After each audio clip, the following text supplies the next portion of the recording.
লীলার অনুকরণ করতেন।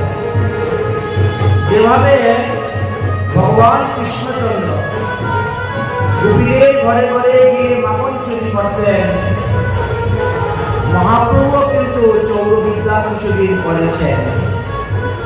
চৈতন্য মঙ্গলে বৃন্দাবন দাস অনুচন্দ্র দাস ঠাকুর মহাশয় খুব সুন্দর বর্ণন করে গিয়েছেন। মহাপ্রভু আত্মবর্গের সঙ্গে মানে জ্ঞাতি গোষ্ঠীর বাড়িতে যেতে বলেছেন যে কি বিয়ানে কি মধ্যাহ্নে কি বা রাত্রি সন্ধ্যায় নিরবধি বাড়ির বাহিরে প্রভু যায়। নিকটে বসে যত বন্ধুবর্গ ঘর, প্রতিদিন আপনি কৌতুকে চুরি করে।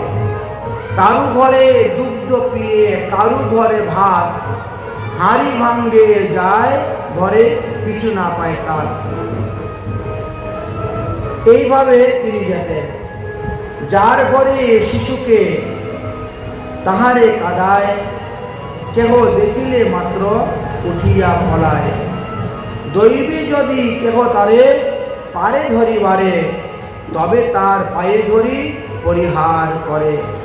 এইবার ছাড়িয়া দাহ মুরে, আসিব না আর, আর যবে চুরি করি গোনা দোহাইও তোমার।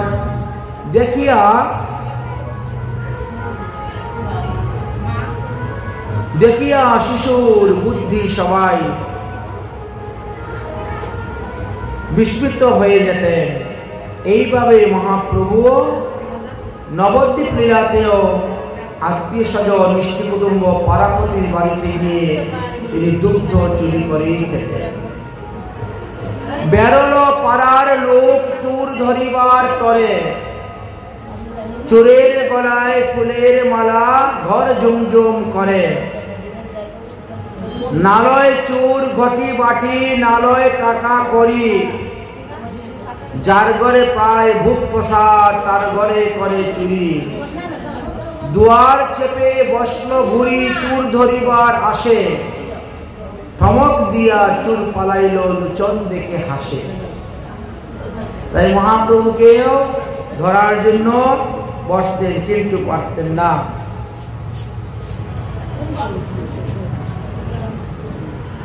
এবার মহাপ্রভুর সম্পর্কে নালিশ আসছে, বিচার, সচিমায়ের কাছে বিচার আসতে শুরু হয়েছে। সচিমা একদিন নিমাইকে ধরে শাসন করতেছেন,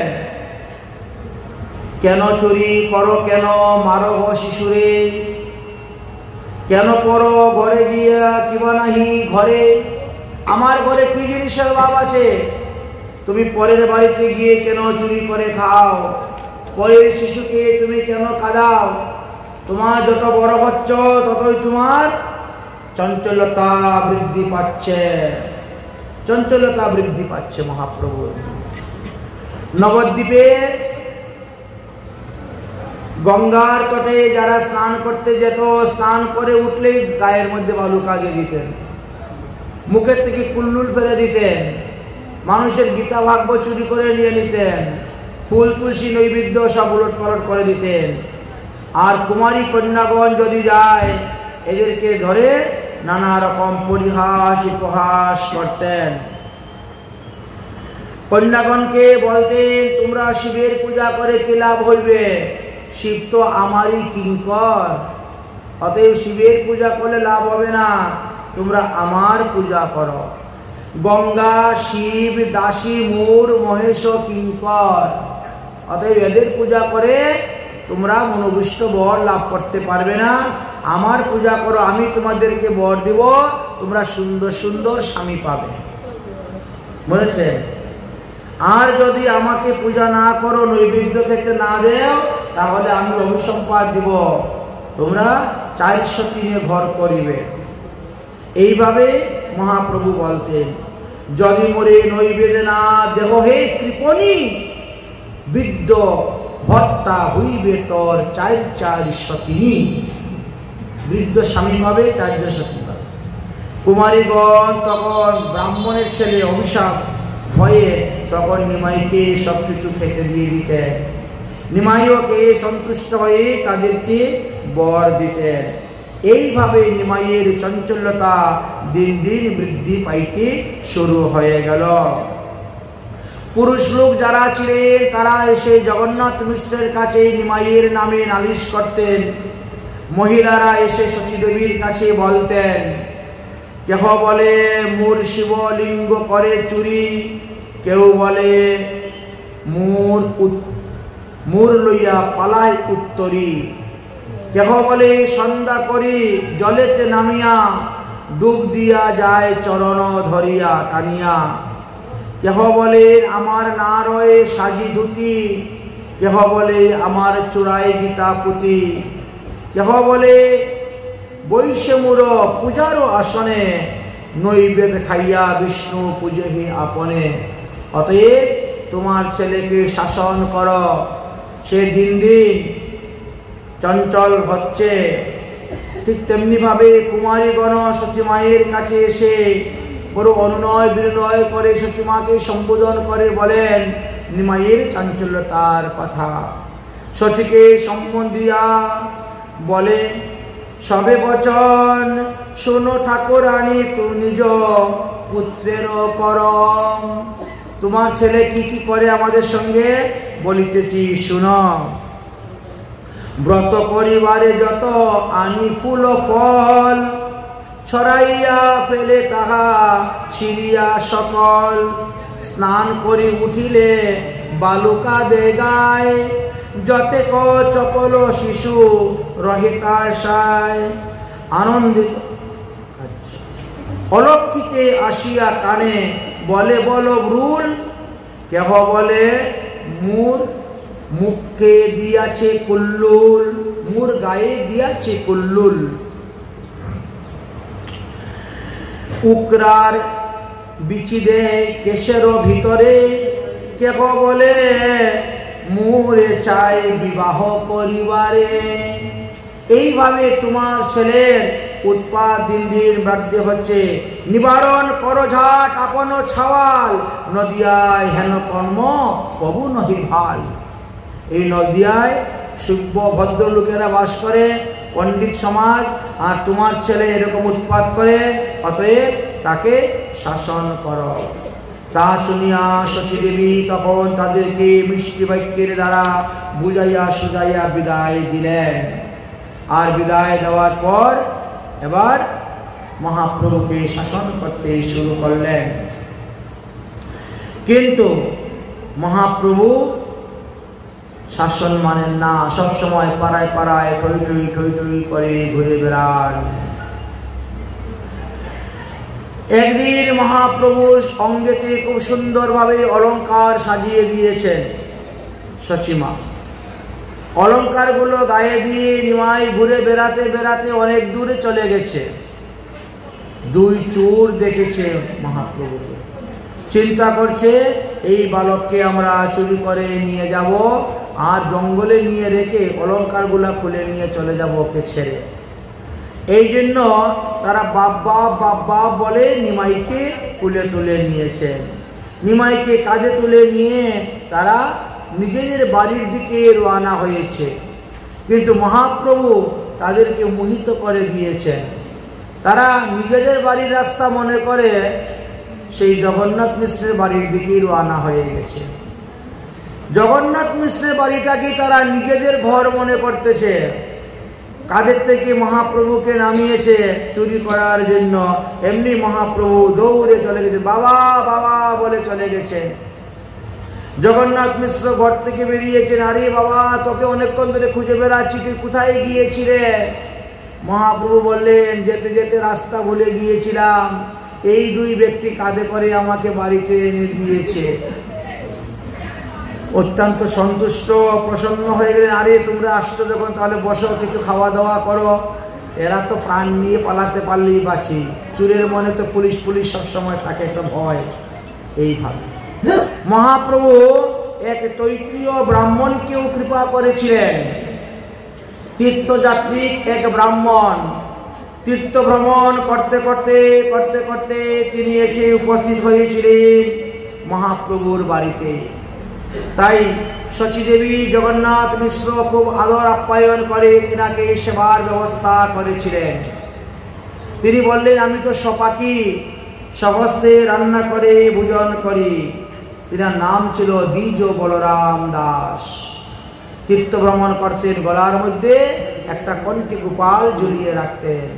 শালগ্রাম শিলা সেবা করতেন, যেখানে যেতেন সহস্তে রান্না করে ভোগ লাগিয়ে তিনি প্রসাদ পেতেন। আজ মহাপ্রভুর বাড়িতে এসেছেন, জগন্নাথ মিশ্র অত্যন্ত সন্তুষ্ট হয়ে তিনার ভোজনের ব্যবস্থা করে দিয়েছেন। রান্না বান্না করে এবার তিনি ভোগ লাগিয়ে চক্ষু বন্ধ করে ভগবানের ধ্যান করতেছেন। হে প্রভু, তুমি এসে সেবা গ্রহণ করো। এমনি মহাপ্রভু এসে এক গাল মুখের মধ্যে দিয়ে দিয়েছেন।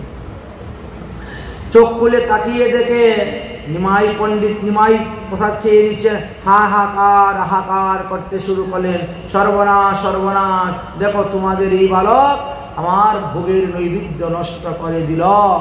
আহা, এই নৈবেদ্য আর গ্রহণ করা যাবে না, তাহলে আমিও আর খাবো না, উপবাস থাকবো। ভগবানের ভোগ যখন হলো না, আমিও খাবো না। তখন জগন্নাথ মিশ্র শচী দেবী আবার ভালো করে বুঝাইলেন, আপনি কৃপা করে আর একবার রান্না করুন। এবার আমরা নিমাইকে চুকে চুকে রাখবো, ঘরের ভিতরে ঢুকিয়ে ঘুম পাতিয়ে রাখবো।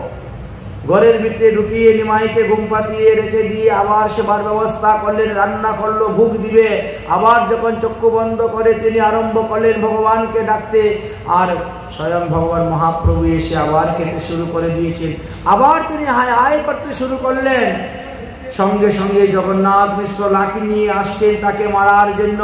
বিশ্বরূপ দৌড়ে এসে আটকাচ্ছে, বাবা মেরো না, মেরো না, ছোট্ট বালক, কিছু বুঝে না, আমরা এখন ওকে নিয়ে চলে যাব অন্য বাড়িতে, আর আপনি রান্না বান্না করে ভোগ লাগান। তৃতীয়বার যখন রান্না বান্না করে ভোগ লাগালেন, আর তখনও মহাপ্রভু সবাইকে মোহিত করে সেখান থেকে চলে এসে অন্ন খেতে শুরু করে দিয়েছেন। বলরাম দ্বিজ বলরাম দাস যখন চিৎকার করে উঠেছেন, মহাপ্রভু বললেন যে তুমি তো বড় বোকা মানুষ, তুমি আমাকে নাম ধরে ডাকো আমাকে আসার জন্য, খাওয়ার জন্য, আর আমি যখন এসে খাই আর তখন তুমি হায় হায় করে উঠো, এ আবার কেমন? প্রভু বলে, ওহে বিপ্র, তুমি তো উদার, তুমি আমায় ডাকিয়া আনো, কি দোষ আমার? তুমি না ডাকলে আমি আসতাম না। মূর মন্ত্র জপি মুরে করো আহ্বান, রহিতে না পারি আমি আসি তোমার স্থান। আমার কি দোষ? আবার আমারে দেখিতে তুমি নিরবধি ভাবো মনে, আর আমি আসলে চিৎকার করো কি কারণে? আমি আসলে তুমি চিৎকার করো। এই বলে মহাপ্রভু তখন শঙ্খ চক্র গদা পদ্ম চতুর্ভুজ রূপ দর্শন করে এরাকে দর্শন দিলেন। এইটা কিন্তু সর্বপ্রথম নবদ্বীপ লীলায় মহাপ্রভু সর্বপ্রথম এই দ্বিজ বলরাম দাসকে নারায়ণ রূপ দর্শন দিয়েছিলেন, কারণ তিনি শালগ্রাম শিলা সেবা করতেন, গলায় রাখতেন ঝুলিয়ে, এই জন্য এই রূপে শিখলেন। প্রভু বলেন, শুনো শুনো ওহে বিপ্রবর, অনেক জন্ম তুমি ছিলে আমারও কিঙ্কর। এক দুই জন্ম নয়, বহু জন্ম তুমি আমার কিঙ্কর ছিলে। আর জন্মে নন্দের গৃহে তুমি এই রূপ করেছিলে। আমি যখন কৃষ্ণ অবতার ছিলাম নন্দালয়ে তুমিও গিয়েছিলে, আমি তোমাকে সেখানেও কৃপা করেছিলাম। এতে আমার তুমি জন্মে জন্মে দাস, আর দাস বিনা অন্য কাউকে নাই হই আমি প্রকাশ। অন্যের কাছে প্রকাশ হই না, কেউ আমাকে দেখতে পারে না। তবে তোমাকে একটা কথা বলে দেই, যতদিন তোমার দেহের মধ্যে প্রাণ আছে আমি যে ভগবান এই কথা কাউকে বলবা না, এটা গোপন রাখতে হবে। যেদিন তুমি বলবে সেদিন তোমার মৃত্যু হবে, আয়ুক্ষয় হয়ে যাবে। অতএব এই কথা গোপন রাখো, প্রতিদিন আসো আমাকে দর্শন করে যাও, তাতে কোনো অসুবিধা নাই, কিন্তু কাউকে বলতে পারবা না তুমি আমার জন্মে জন্মে দাস বলে আমি তোমাকে সর্বপ্রথম এই লীলা দর্শন করাচ্ছি। আমি যখন প্রকাশ হব তখন হব, এখন তো প্রকাশ হচ্ছি না, তথাপিও তুমি আমার পরম ভক্ত বলে আমি তোমাকে দর্শন করাইলাম। প্রভু করিয়াছেন নিবারণ সেই বয়ে, আজ্ঞাভঙ্গ হেত বিপ্র কারু নাই কহে। এই জন্য উনিও কখনো কারুর কাছে বললেন না, সবসময় কথাটাকে তিনি গোপন রেখে দিলেন। এবার মহাপ্রভুর চূড়াকরণ সময় আসলো, তারপরে উপনয়ন সংস্কার হলো, তারপরে মহাপ্রভুর বিদ্যা আরম্ভ হলো। বিদ্যা আরম্ভ হলো, বিদ্যালয়ে গেলেন, লেখাপড়া শিখতে শুরু করলেন। অল্প দিনের মধ্যেই সবকিছু শিক্ষা হয়ে গেছে। একদিন মহাপ্রভুকে সচিমা বলছেন, নিমাই যাও তো, অদ্বৈতর পাঠশালাতে বিশ্বরূপ অবস্থান করতেছে, তাকে ডেকে নিয়ে আসো। সেদিন মহাপ্রভু গেলেন অদ্বৈতের পাঠশালায়, আর সেখানে গিয়ে বিশ্বরূপকে ডেকে নিয়ে আসলেন। সেই দিন দেখলেন সমস্ত ভক্তগণ, আর অদ্বৈত প্রভু চিনতে পারলেন প্রাণের ঈশ্বর। দিগম্বর সর্ব অঙ্গ ধুলায় দূষরিত, হাসিয়া অগ্রজের প্রতি কহেন উত্তর। ভুজনে আইস ভাই জননী ডাকেন, অগ্রজ বসন্ধরী চলেন আপনে। এইভাবে মহাপ্রভু বাল্যলীলা করতে শুরু করলেন। এদিকে পিতামাতা সবাই চিন্তা করতেছেন, আমরা এবার বিবাহের ব্যবস্থা করব বিশ্বরূপে। কিন্তু বিশ্বরূপের মনের মধ্যে খুব বৈরাগ্য ভাব, তিনি সংসার ধর্মে প্রবেশ করবেন না। তাই একদিন তিনি গৃহত্যাগ করে সন্ন্যাসী হয়ে উদাসীন হয়ে চলে গেলেন। যখন চলে গিয়েছেন তখন জগন্নাথ মিশ্র বলছেন, তাহলে আজ থেকে নিমাইয়ের লেখাপড়া বন্ধ করে দাও।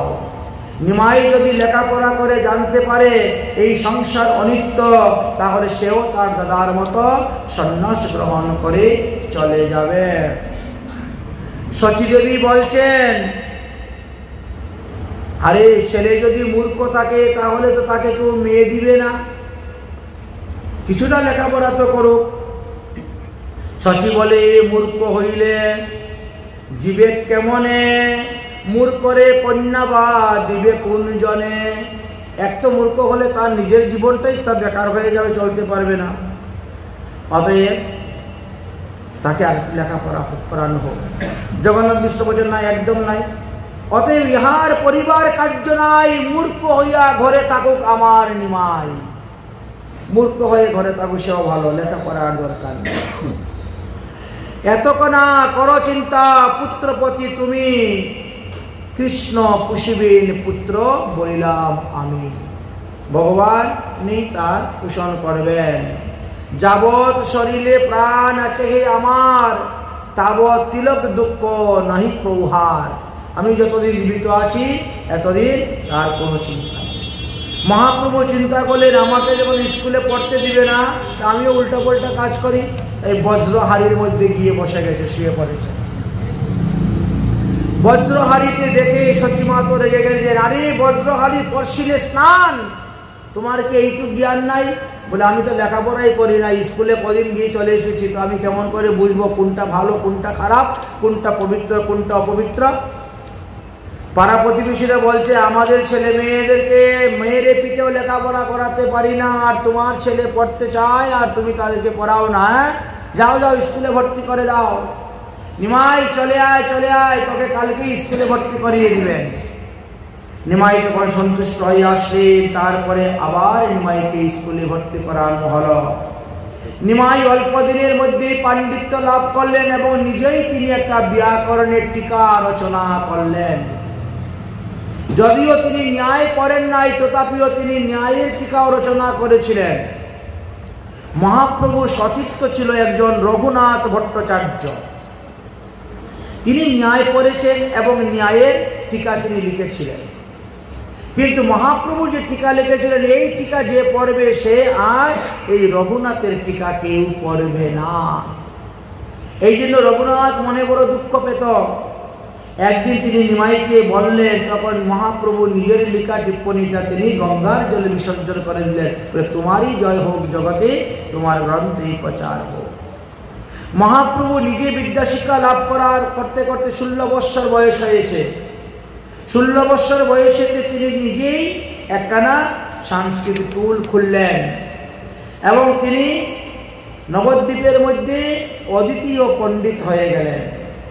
তিনার মতন ব্যাকরণের পণ্ডিত আর কেউ নেই। অতঃপর মহাপ্রভু যখন টুল খুলেছেন, মহাপ্রভু টুলের মধ্যে শত শত বিদ্যার্থীরা এসে ভর্তি হতে শুরু হলো। মহাপ্রভু সবসময় বিদ্যা রসে বিদ্যা বিলাসে অবস্থান করতেছেন। আর সচিমা চিন্তা করছেন ছেলের বয়স 16 বছর পার হয়ে গেছে, অতএব ছেলেকে বিবাহ দেওয়ার ব্যবস্থা করে। কারণ জগন্নাথ মিশ্র মারা গিয়েছিলেন, তাই তিনি চিন্তা করলেন আমি আর কদিন বাঁচবো বলা যায় না, অতএব ছেলেকে আমি বিবাহের ব্যবস্থা করাই দিই। তাই জানা যায় যে 1501 খ্রিস্টাব্দে বনমালী নামক ঘটকের দ্বারা বিবাহের সংবাদ পাঠাইলেন এবং নবদ্বীপের বল্লভাচার্য নামক এক ভট্টাচার্য ব্রাহ্মণের কন্যা শ্রীমতী লক্ষ্মীপ্রিয়া দেবীর সঙ্গে তিনার বিবাহ দেওয়ার ব্যবস্থা হল। বিবাহের পর কিছুদিন তিনি বাস করলেন, আর তারপরে তিনি চিন্তা করলেন আমি একটু বঙ্গদেশ ঘুরে আসব। পূর্ববঙ্গ পৃথিবীটা দর্শন করার জন্য মহাপ্রভু তখন রওনা হলেন, দর্শন করব। সচিমা বলছেন এখন নয় বাবা, আরো কিছুদিন পরে তুই যাবি, এখন গৃহে থাক, তারপরে তুই বঙ্গদেশ দর্শন করতে যাবি। একা তো যেতে পারবি না, সঙ্গে লোক নিয়ে যেতে হবে। আমি সেই রকম ভালো লোক, বিশ্বস্ত লোক দেখে তোমাকে পাঠাবো। ঠিক আছে। মহাপ্রভু যখন বিদ্যা শিক্ষা করলেন, সেই সময় ঈশ্বরপুরী তিনি একখানা গ্রন্থ লিখেছিলেন। গ্রন্থের নাম ছিল কৃষ্ণ লীলামৃত। কিন্তু এই গ্রন্থের কোথায় কোনো ভুল আছে কিনা সেটা দেখার জন্য তিনি কাকে দিয়ে দেখাবেন, তাই মহাপ্রভুর কাছে এসেছিলেন। মহাপ্রভু বললেন যেই গ্রন্থ বৈষ্ণবেরা রচনা করেন, সেই গ্রন্থতে যদি কেউ ভুল ধরে তাহলে দোষ হয়। আপনার গ্রন্থতে কোনো ভুল ধরার ক্ষমতা আমার নাই, কারণ ভক্তের রচিত গ্রন্থ। ভক্ত যেভাবেই রচনা করে ভগবান তাতেই সন্তুষ্ট প্রসন্ন। তারপরে একটা কথা বললেন যে পণ্ডিত বদতু বিষ্ণুবে, ধীর বদতি বিষ্ণায়, মূর্খ বদতি বিষ্ণায়, উভয়স্তু সমান ফলম ভাবগ্রাহী জনার্দনম। অতএব আপনার এই গ্রন্থের ভুল বা দোষ আমি দেখতে পারবো না, ক্ষমা করুন। গদাধর পণ্ডিত মহাপ্রভুর সঙ্গে সর্বত অবস্থান করতেন। মহাপ্রভু গদাধর পণ্ডিতকেও ন্যায়ের ফাঁকে জিজ্ঞাসা করতেন, শিবাস পণ্ডিতকে পর্যন্ত জিজ্ঞাসা করতেন, মুকুন্দ ঠাকুরকে জিজ্ঞাসা করতেন, যাকে সামনে পেতেন তাকেই তিনি জিজ্ঞাসা করতেন। একবার তো কেশব কাশ্মীরি নামে এক বিরাট বড় দিগ্বিজয়ী পণ্ডিত নবদ্বীপে এসেছিলেন। আর সেই নবদ্বীপে আসার পরে মহাপ্রভুর সঙ্গে তর্কযুদ্ধ করে তিনি পরাজিত হয়েছিলেন। পরাজিত হওয়ার পরে তিনি রাত্রিবেলা বসে সরস্বতী দেবীকে আরাধনা করে জিজ্ঞাসা করছেন, ওমা সরস্বতী, আমি সমস্ত ভারতবর্ষ জয় করে আসলাম, আর নবদ্বীপে আসার পরে আমার নৌকা ডুবে গেল কেন? আমি কেন পরাজিত হলাম? আমি কেন নিমাই পণ্ডিতের সঙ্গে তর্কযুদ্ধে জয়লাভ করতে পারলাম না? আমি কেন নিমাই পণ্ডিতের প্রশ্নের উত্তর দিতে পারলাম না? সরস্বতী দেবী বললেন, আমি তো তোমার মুখে থেকে সকল জায়গায় কথা বলে তোমাকে জয়লাভ করিয়ে আনি। বলে এখন থাকলে না কেন মুখে? বলে ইনি হলেন আমার প্রতি দেবতা। স্বামীর অগ্রেতে আমি তো পাণ্ডিত্যতা করতে পারি না, এই জন্য আমি তোমার মুখ থেকে অদর্শন হয়ে গেছিলাম, তাই তুমি পরাজিত হয়েছ। তবে তুমি সাধারণ মানুষের কাছে পরাজিত হও নাই, তুমি পরাজিত হয়েছ ভগবানের কাছে।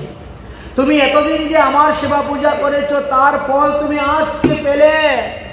অতএব এই নিমাই পণ্ডিত স্বয়ং ভগবান। যাও কাল সকালে গিয়ে তিনার চরণাশ্রয় করো। তিনি যেভাবে সাধন ভজনের কথা বলবা তুমি সেইভাবেই সাধন ভজন করো, তবেই তোমার মঙ্গল হবে, কল্যাণ হবে। এই বলে সরস্বতী দেবী অদর্শন হয়ে গেলেন। মহাপ্রভু তখন শয়নে আছে, আর দিগ্বিজয় পণ্ডিত ভোরবেলা গিয়ে মহাপ্রভুর বাড়িতে উপস্থিত। মহাপ্রভুর চরণে দণ্ডবত প্রণাম করছেন। মহাপ্রভু বলছেন, একই আপনি দিগ্বিজয়ী পণ্ডিত হয়ে আমাকে প্রণাম করছেন? তখন তিনি বললেন যে মা সরস্বতী আমাকে সব কথা বলে দিয়েছেন। মহাপ্রভু বললেন তাহলে খবরদার তুমি এই কথা কারো কাছে বলিও না। বিদ্যা শিক্ষা লাভ করার উদ্দেশ্য নয় পাণ্ডিত্যতা করে দেশে দেশে ঘুরে বেড়ানো। বিদ্যা শিক্ষার উদ্দেশ্য হলো ভগবানকে জানা, ভগবানের ভজন করা। পরে কেন লোক কৃষ্ণ ভক্তি জানিবারে, তাহাই যদি না হইল তবে বিদ্যায় কি করে। অতএব আমাদের লেখাপড়ার মূল উদ্দেশ্য হলো ভগবানকে জানা, ভগবানের ভজন করা। চাকরি করা, ব্যবসা করা, অর্থ উপার্জন করা এটা হলো গৌণ, এটা মুখ্য নয়। মুখ্য হলো হরিভজন করা। অতএব যান, আপনি হরি মন্দির নির্মাণ করুন, হরি ভজন করুন, হরি প্রসাদ গ্রহণ করুন, তবেই আপনার বিদ্যার ফল লাভ করতে পারবেন। এইভাবে দিগ্বিজয়ী পণ্ডিতকে পরাজিত করে মহাপ্রভু নবদ্বীপের মান রক্ষা করলেন। সবাই মহাপ্রভুর জয়ধ্বনি শুরু করলেন। মহাপ্রভু বললেন সচিমাকে, ওমা আমি বঙ্গদেশ ভ্রমণ করতে যাব, তুমি আমাকে বিদায় দাও। মহাপ্রভুকে বেশ কয়েকজন সঙ্গী নিয়ে তিনি রওনা হলেন এবার বঙ্গদেশে।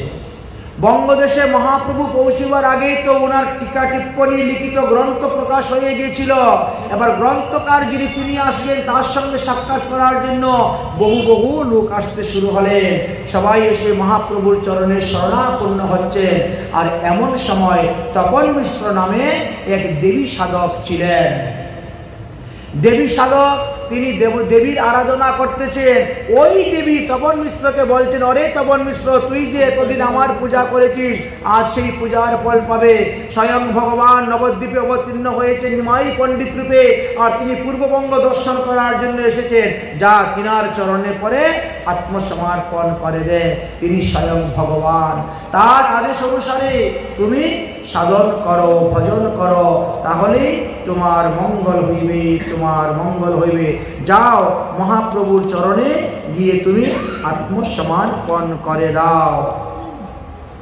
যখন এইভাবে বললেন তখন ওই তপন মিশ্র আসলেন, এসে মহাপ্রভুর চরণে পড়লেন। আর মহাপ্রভুর চরণে পড়ে বললেন, আমি সাধ্য সাধন কিছুই জানি না, কৃপা করে আপনি আমাকে ভজন শিক্ষা দিন। আমি কিভাবে ভজন করব, সাধন করব, আপনি কৃপা করে আমাকে শিক্ষা দিন। মহাপ্রভু বলেন, বড় ভাগ্য তোমার, কৃষ্ণ ভজনে তোমার রুচি হইয়াছে, অতএব তুমি হরিনাম সংকীর্তন করো। নাম সংকীর্তন প্রভুর নৌকা সাজাইলেন আর ভব নদী পার করার জন্য ব্যবস্থা করলেন। বললেন, এই কলিগত জীব একমাত্র হরিনাম রূপী নৌকাকে যদি আশ্রয় করেন, তাহলে অনায়াসে তিনি ভব সিন্ধু পার হয়ে যেতে পারবেন। তাই মহাপ্রভু বললেন, এই হরিনাম হলো এই ভব সিন্ধু পারের নৌকা। অতএব সকলে হরিনামকে আশ্রয় করো। এই হরিনামের দ্বারাই উদ্ধার হতে পারবেন। এই জন্য তিনি বললেন, অরে কে যাবি রে ভাই ভব সিন্ধু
হরিনাম প্রেম প্রচার করেছেন পূর্ববঙ্গে শ্রীহট্টে, পরে তো এসে নবদ্বীপে করেছেন। নবদ্বীপে করেছেন তখন গয়া সাধ্য করে আসার পরে, বিষ্ণুপ্রিয়াকে বিবাহ করার পর, আর লক্ষ্মীপ্রিয়াকে বিবাহ করে তিনি পূর্ববঙ্গে হরিনাম প্রচার করলেন। তপন মিশ্র এসে মহাপ্রভুর চরণে আত্মনিবেদন করলেন।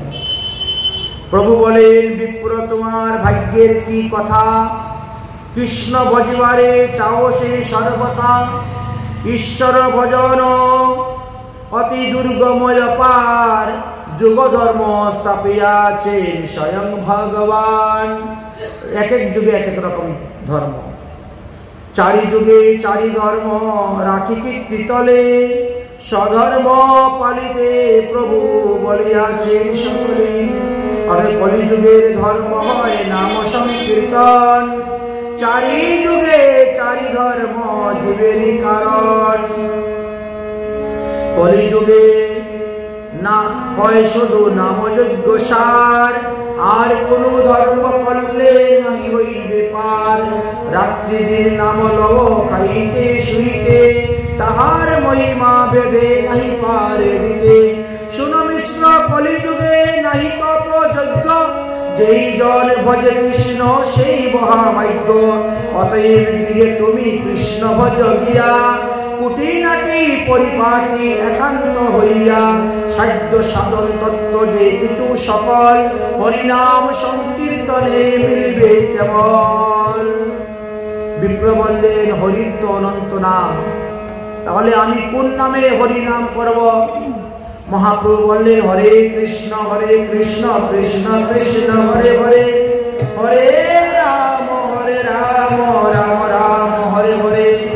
এই শ্লোক নামাবলী হয় মহামন্ত্র, 16 নাম 32 অক্ষর হয় এই তন্ত্র।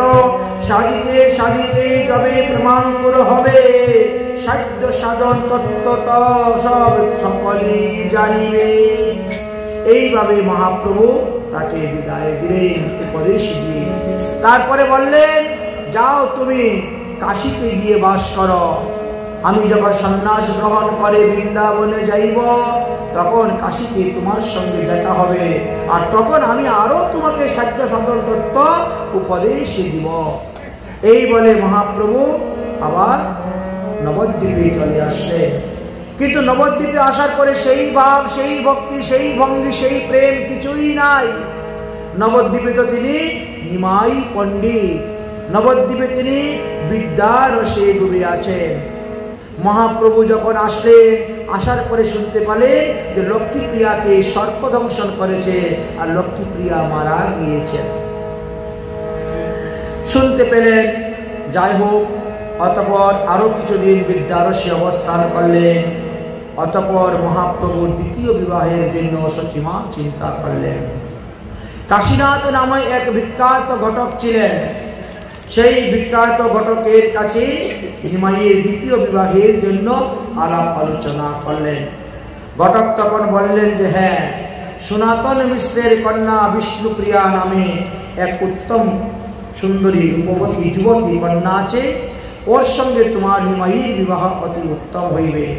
তাই নিমাইয়ের বিবাহের ব্যবস্থা যখন করলেন, তখন এই বিবাহের ব্যবস্থার ভার গ্রহণ করলে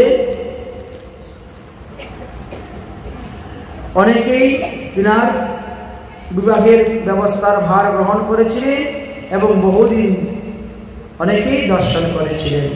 যাই হোক, বিবাহে করার পর সেখান থেকে মহাপ্রভু রওনা হলেন এবং পিতৃগৃহে আসলেন। বিষ্ণুপ্রিয়া যখন শ্বশুরালয়ে প্রবেশ করবে, তখন চৌকাটের মধ্যে হুচট লাগলো, পায়েতে আঘাত লাগলো, রক্ত বেরিয়ে গেল। চিৎকার করে উঠল, আহ! মহাপ্রভু তিনার দক্ষিণ চরণ দিয়ে বিষ্ণুপ্রিয়ার বাম চরণটা চেপে ধরেছেন আর ধরে বললেন, দেবী চিন্তা করো না, আমি তো আছি। সেই দিন তিনি কত কিছু চিন্তা করে ভিতরে প্রবেশ করলেন। কিছুদিন তিনি সংসার করার পরে মহাপ্রভু বললেন, আমি গয়াতে যাব পিতৃশ্রাদ্ধ করার জন্য। গয়াতে পিতৃশ্রাদ্ধ করতে গিয়ে সেখানে ঈশ্বরপুরীর সঙ্গে দেখা হলো এবং ঈশ্বরপুরীকে বললেন, আপনি আমাকে দীক্ষা মন্ত্র প্রদান করুন। মহাপ্রভু স্বপ্নে আদেশ দিলেন, ঈশ্বরপুরীকে বললেন, এই মন্ত্রে আপনি আমাকে আগামী করল দীক্ষা প্রদান করবেন।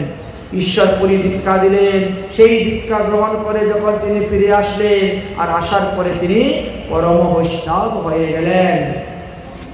নবদ্বীপবাসীগণ সবাই মহাপ্রভুকে বৈষ্ণব রূপে পেয়ে অত্যন্ত আনন্দিত হলেন, সন্তুষ্ট হলেন। কিন্তু সচিমা আর বিষ্ণুপ্রিয়া দেবী মনে বড় খেদ, বড় দুঃখ। কারণ নিমাই আর আগের মতন স্কুলে যায় না, ছাত্রদেরকে লেখাপড়া করায় না, ফুলের মালা গলায় দেয় না, সুগন্ধি তৈল ব্যবহার করে না, পালঙ্কেতে শয়ন করে না, তার খাওয়া দাওয়া আহার নিদ্রার কোনো সময় নেই। সর্বদা খালি হা কৃষ্ণ বলেই তিনি কাঁদেন।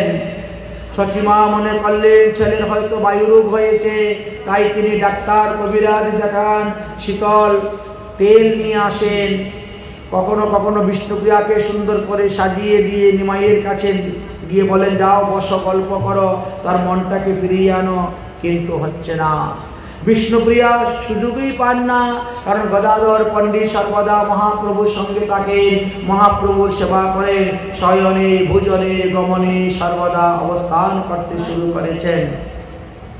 মহাপ্রভু সমস্ত বৈষ্ণবদেরকে বললেন যে আপনারা সবাই নন্দনাচার্যের গৃহে যাবেন, সেইখানে আমি আপনাদের সঙ্গে কিছু কথা বলবো গোপনীয়। যাই হোক, এইভাবে মহাপ্রভু নন্দনাচার্যের গৃহে গেলেন, সবার সঙ্গে কথা বললেন। শ্রীবাস পণ্ডিতের গৃহে গেলেন, নিজে প্রকাশ হইলেন, প্রকাশ মূর্তি দর্শন করাইলেন। তারপরে বললেন, আমি স্বপ্নে দেখেছি তালধ্বজ এক রথের মধ্যে এক মহাপুরুষ এসেছেন এবং তিনি বলছেন আগামীকাল তিনি নবদ্বীপে আসবেন, স্বপ্ন দেখেছিলাম, অতএব যাও তো গিয়ে দেখো তো তিনি কোথায় আছেন। শ্রীবাস পণ্ডিতের গৃহ হইতে সবাই বেরোলেন, সমস্ত নবদ্বীপ তন্ন তন্ন করে খুঁজে বেড়ালেন, কিন্তু কোনো নতুন বৈষ্ণব আসছেন বলে সন্ধান পেলেন না। মহাপ্রভু তখন তাদেরকে নিয়ে গেলেন এবং নন্দনাচার্যের গৃহে যাওয়ার পরে নিত্যানন্দ প্রভুর সঙ্গে তাহার মিলন হইল। মহাপ্রভুর বয়স যখন 20 বৎসর, নিত্যানন্দ প্রভুর বয়স 32 বৎসর, সেই সময় নিতাই গৌরীর মিলন হল। সেই নিত্যানন্দ প্রভুকে নিয়ে আসলেন। সচিমা দেখে বলছে, এত আমার বিশ্বরূপের মতো দেখা যাচ্ছে, অতএব নিমাই তুমি তাকে দাদা বলিয়া ডাকবে, এ আমার বিশ্বরূপ। আর নিত্যানন্দ প্রভুকে বললেন, তুমি নিমাইকে সর্বদা চোখে চোখে রাখবে, তাকে রক্ষণাবেক্ষণের দায়িত্ব তোমার উপরে অর্পণ করলাম। যাই হোক, এরপরে নবদ্বীপে আসলেন পুণ্ডরিক বিদ্যাদেবী চট্টগ্রাম হইতে। মহাপ্রভু গদাধর পণ্ডিতকে বললেন, যাও তুমি পুণ্ডরিক বিদ্যাদেবীর কাছ থেকে দীক্ষা গ্রহণ করো। এবার মহাপ্রভু আরম্ভ করলেন মহাসংকীর্তন। মহাপ্রভু যখন সংকীর্তন করতেন তখন শ্রীবাস সংঘরের দরজা বন্ধ করে তিনি হরিনাম সংকীর্তন আদি করতেন। একমাত্র অন্তরঙ্গ ভক্ত ছাড়া অন্য কেউ মহাপ্রভুকে দেখতে পেতেন না। অতঃপর মহাপ্রভু গুরু পূজা তিথি এসে উপস্থিত হলো এবং তিনি গুরু পূজার কিভাবে করতে হয়, ব্যাস পূজা কিভাবে করতে হয়, গুরু পূর্ণিমা কিভাবে পালন করতে হয় ইত্যাদি জগৎবাসীকে শিখিয়ে দিলেন। অতঃপর মহাপ্রভু নিজে প্রকাশ হলেন, অদ্বৈতাদি ভক্তগণ সবাইকে তিনি রং প্রকাশ করলেন, তিনি দেখালেন।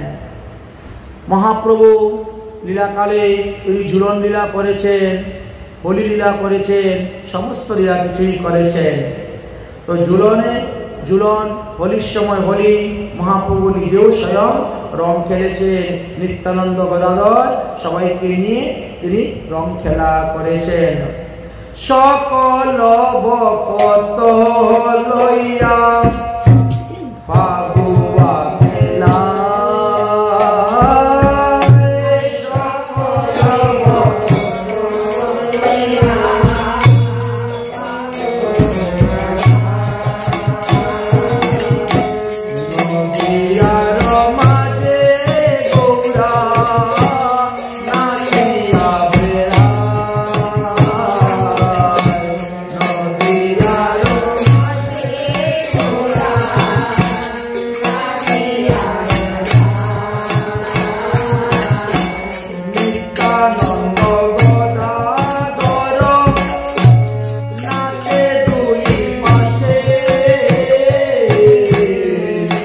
আনন্দ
মহাপ্রভু হরিলীলা রসে মত্ত থাকলেন।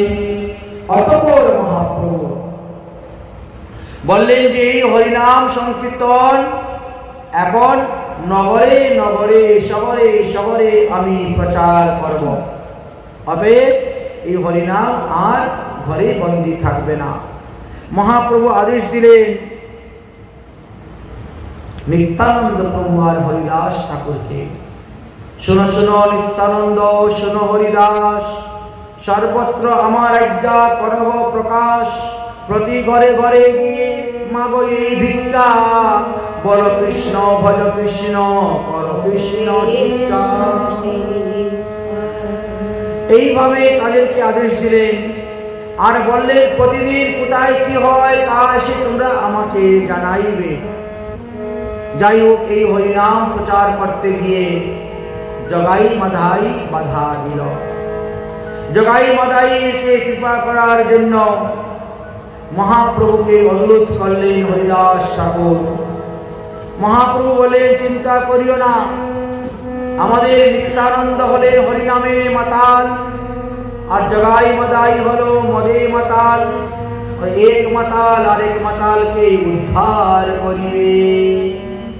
একদিন সকালবেলা নিত্যানন্দ প্রভু সদল বলে হরিনাম সংকীর্তন করতে করতে যেদিকে জগাই মাদাই আছে সেই দিকে রওনা হয়েছেন।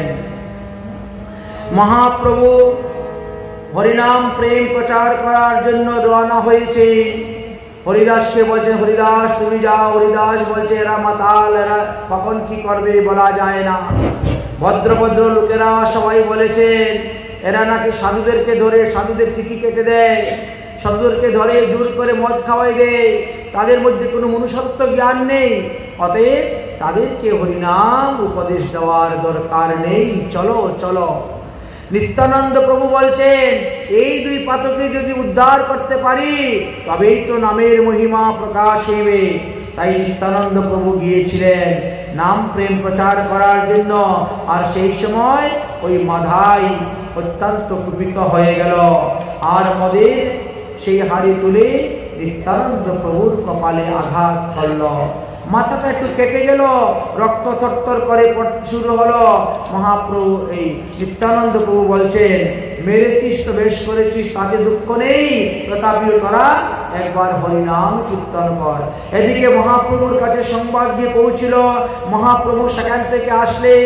আর আসার পরে তিনি নিত্যানন্দ প্রভুর কপালে রক্ত দেখে সুদর্শন চক্রকে আহ্বান করতে শুরু করলেন। নিত্যানন্দ প্রভু বললেন এই যুগে তো আপনি অস্ত্র ধরবেন না বলে প্রতিজ্ঞা করেছেন, তাহলে সুদর্শন চক্র কেন ডাকতেছেন? এই দুইয়ের প্রাণ আমারকে ভিক্ষা দান করুন। শিশুপুত্র মারিলে কি বাপে দুঃখ পায়, সেই মতো আঘাত লাগিল মোর গায়। অতএব তুমি সুস্থির হও, তুমি স্থির হও, স্থির হও। মাদাই মারিল মুরে রাখিল জগাই, কোনো দুঃখ নাহি পাই, এটা দৈব যুগে আমার কপাল থেকে রক্ত পড়তেছে। মহাপ্রভু বললেন অরে জগাই, তুমি তো আমাকে কিনে নিলে, তুমি আমার নিত্যানন্দের প্রাণ রক্ষা করেছ, তাই কোটি জন্মে যত পাপ আছে তোর, আর যদি না করি সব দায় মোর, আমি তোর সমস্ত পাপের ভার গ্রহণ করলাম। মাদাই তখন চিন্তা করলো সর্বনাশ, আমি যদি মহাপ্রভুর চরণে না পড়ি তাহলে ঘুর নরকে বাস করতে হইবে। মহাপ্রভুর চরণে পড়লেন। মহাপ্রভু বললেন তুমি আমার কাছে অপরাধ করো নাই, বরঞ্চ নিত্যানন্দের কাছে, অতএব তার কাছে গিয়ে ক্ষমা চাও। নিত্যানন্দের কাছে ক্ষমা চাইলেন, নিত্যানন্দ প্রভু ক্ষমা করে দিলেন। অক্রুধ পরমানন্দ নিত্যানন্দ রায়, অভিমানী শূন্য নিতাই নগরে বেড়ায়। এইভাবে মহাপ্রভু তাদেরকে কৃপা করলেন। জগাই মাতায় উদ্ধার করার পরে দেবানন্দ অপরাধ করেছিলেন, তাকে উদ্ধার করলেন। চাপাল গোপাল অপরাধ করেছিলেন, তাকে উদ্ধার করলেন। কাজী মুসলমান কাজী কীর্তনে বাধা দিয়েছিল, তাকেও উদ্ধার করলেন। এইভাবে তারপরে শ্রীধরে জলপাত্রেতে জলপান করলেন। এইভাবে বেশি কিছুদিন গত হয়ে গেল। মহাপ্রভু একদিন বললেন আমরা একটা নাটক করব। মহাপ্রভু গোপীভাবে নৃত্য করে নাটক করেছিলেন। সেদিন তিনি রুক্মিণীর পাঠ নিয়েছিলেন, রুক্মিণী বেশ তিনি ধারণ করেছিলেন এবং সবাইকে, সব ভক্তদেরকে তিনি রুক্মিণীভাবে স্তন দুগ্ধাদি পান করাইয়া তাদেরকে কৃতার্থ করে দিয়েছিলেন। অতঃপর মহাপ্রভু মনে মনে চিন্তা করলেন, এবার আমি সংসার ত্যাগ করে সন্ন্যাস গ্রহণ করব। 24 বৎসর আমার পূর্ণ হয়ে যাচ্ছে। 24 বছর পূর্ণ হয়ে যাচ্ছে। তাই একদিন নিত্যানন্দ প্রভুর হাত ধরে মহাপ্রভু বললেন, আমি আর বেশি দিন সংসারে থাকবো না। আমি আর বেশি দিন সংসারে থাকবো না। আগামী মকর সংক্রান্তিতে আমি সন্ন্যাস গ্রহণ করব। এই 5 জনকে জানিয়ে দিলেন। তারা সন্ন্যাসের সমস্ত ব্যবস্থা করলেন।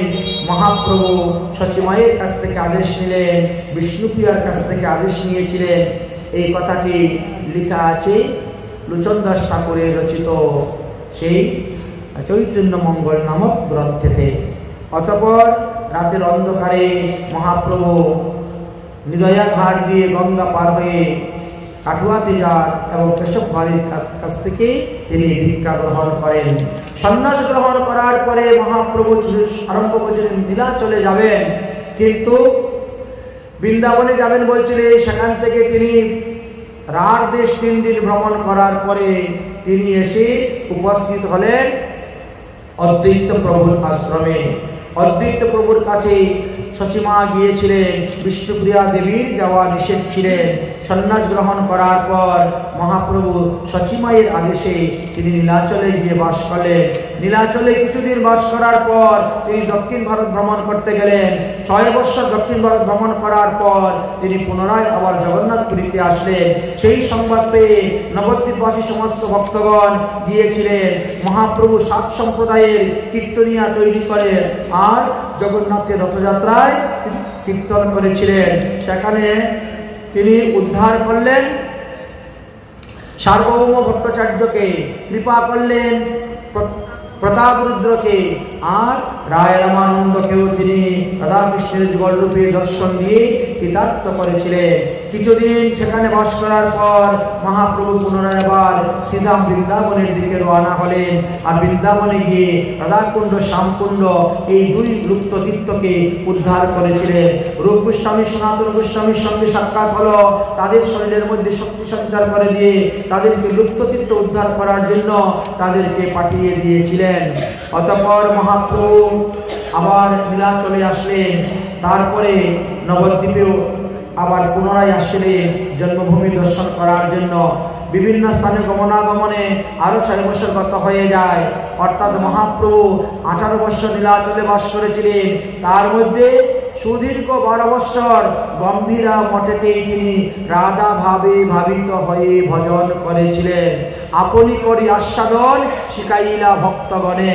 মহাপ্রভু নিজে আস্বাদন করলেন আর আস্বাদন করে তিনি আমাদেরকে শিক্ষা দিয়েছিলেন। এই রাগানুগা ভজন, রাগানুগা ভক্তির কথা শিক্ষা দিলেন।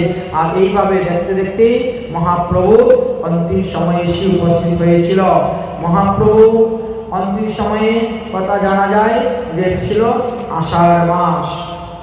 আষাঢ় মাসে এই যে রথযাত্রা হয়, সেই রথযাত্রা উপলক্ষে মহাপ্রভু সেই স্বয়ং অন্তর্ধান হয়েছিলেন। এই তত্ত্বগুলো জানা যায়। রথযাত্রার সময়ে কথাই এখানে আলোচনা করা আছে। জগন্নাথ দেবকে আলিঙ্গন করার জন্য তিনি গিয়েছিলেন এবং জগন্নাথের সঙ্গে তিনার লীন হয়ে গিয়েছিল। এইভাবে মহাপ্রভু 48 বছর ধরাধামে থেকে তিনি নিত্যলীলায় প্রবিষ্ট হয়েছিলেন। 1455 শতাব্দে 31শে আষাঢ় মাসের শুক্লপক্ষের সপ্তমী তিথি রবিবারে বেলা 3টার সময়ে, 3য় প্রহরে মহাপ্রভু জগন্নাথ মন্দিরে গিয়েছিলেন এবং জগন্নাথের সঙ্গে লীন হয়েছিলেন। যারা আইটুটাতে ছিল, টুটা গোপীনাথে ছিল, তারা দেখলেন মহাপ্রভু টুটা গোপীনাথের সঙ্গে লীন হয়েছিলেন। আর যারা সমুদ্রে স্নান করতেছিলেন তারা দেখলেন মহাপ্রভু হরিনাম সংকীর্তন করতে করতে সমুদ্রের মধ্যে গিয়ে ঝাঁপ দিলেন আর তিনাকে পাওয়া গেল না। এইভাবে মহাপ্রভু নিত্যলীলায় প্রবেশ করেছিলেন। আমরা অতি সংক্ষেপে গৌরাঙ্গ মহাপ্রভুর আবির্ভাব দিবসে, গৌরাঙ্গ জয়ন্তী তিথিতে গৌরাঙ্গ মহাপ্রভুর লীলা কথা আস্বাদন করলাম। আজকের মতো ভাগবতীয় কথা আমাদের এখানেই বিশ্রাম, কারণ এখন আমাদের মহাপ্রভুর মহা অভিষেক হইবে। গৌর পূর্ণিমা, গৌর জয়ন্তী মহা অভিষেক মন্ত্র পাঠ করা হইবে, অভিষেক করা হবে দধি, দুগ্ধ, ঘৃত, মধু, শর্করা আদি ফলের রস দ্বারা। অতএব আপনারা সবাই দর্শন করুন। জয় জয় শ্রী রাধেশ্যাম, নিতাই গৌর হরি বল।